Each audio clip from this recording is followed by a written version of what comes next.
m'appelle Isabelle Stock, je suis mariée, j'ai 4 enfants et je suis professeure d'allemand dans un collège de Belfort. Je m'occupe aussi de formation pour les nouveaux enseignants et Hermine Parencan est donc mon premier roman aux éditions de l'Emmanuel.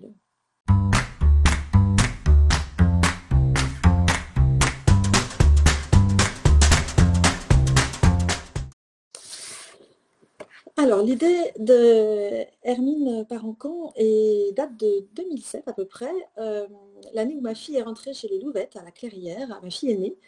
Et j'ai fait beaucoup de scoutisme, j'étais guide moi-même, cheftaine de compagnie, mon mari était scout également. Et du coup, quand notre fille est rentrée aux Louvettes et qu'on a commencé, comme beaucoup de parents, à lui raconter tous nos vieux souvenirs, l'idée m'est venue de mettre ça par écrit, de raconter les aventures d'une petite fille qui entre au guide et de faire partager tout ce que le scoutisme avait pu nous apporter, tout ce qui compte.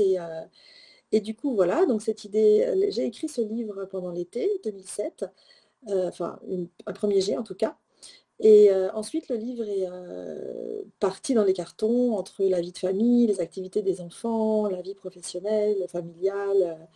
Et du coup, il est resté un bon moment au grenier jusqu'en 2020, l'année difficile que nous connaissons. Et à ce moment-là, mes filles sont devenues cheftaines. Et nous avons tous dû rechercher des activités autres suite au changement de quotidien, j'ai envie de dire. Et j'y ai vu un signe en me disant, je vais ressortir Hermine du grenier où il dort. J'ai toujours eu envie de poursuivre cette aventure-là. Donc là, j'ai repris le manuscrit, je l'ai partagé avec certaines amies qui m'ont donné leur avis. Et puis, j'ai eu la chance de croiser sur ma route Anne-Sophie Chauvet des éditions de l'Emmanuel qui a bien aimé Hermine et qui m'a aidé à trouver justement un éditeur et à démarrer cette aventure incroyable.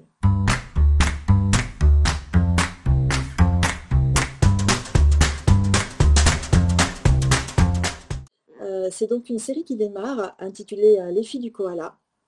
Et j'aime beaucoup le titre de cette série parce que je trouve qu'il représente bien ce que je cherche à faire passer dans ce livre, c'est-à-dire d'une part le scoutisme, tout ce qu'il permet de faire vivre au quotidien et dans la réalité d'un camp aux jeunes. Et d'autre part, ce groupe de filles, justement, puisque la pédagogie du scoutisme se base sur la pédagogie du grand frère ou de la grande sœur, et l'idée de faire cohabiter dans une patrouille des filles entre 12 et 17 ans, qui n'est pas un défi facile, mais qui demande à chacune de se connaître, d'apprivoiser ses défauts, de connaître ses qualités, d'apprendre à vivre avec les autres.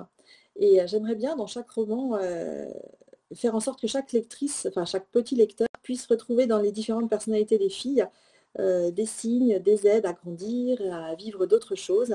Et donc du coup, voilà, le deuxième tome est bien en route et devrait normalement sortir au printemps 2022.